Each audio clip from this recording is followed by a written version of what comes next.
Well, we are still at the celebration of sail here on the Derwent.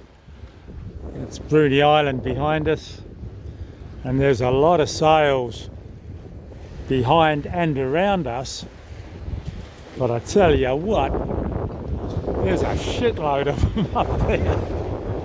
I'm not really sure I want to get involved in that. So if it gets too hectic, I might just peel out, I think.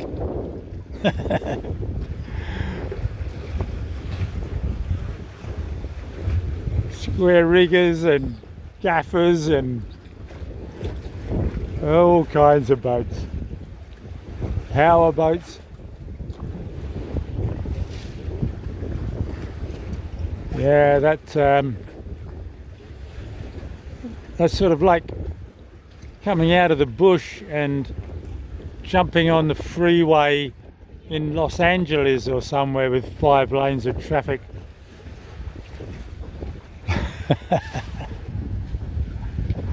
Anyway, it's a good fun day.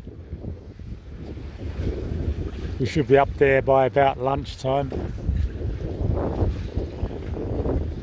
Beautiful day. We've got about 10 knots or so of southerly wind. Fabulous day for it.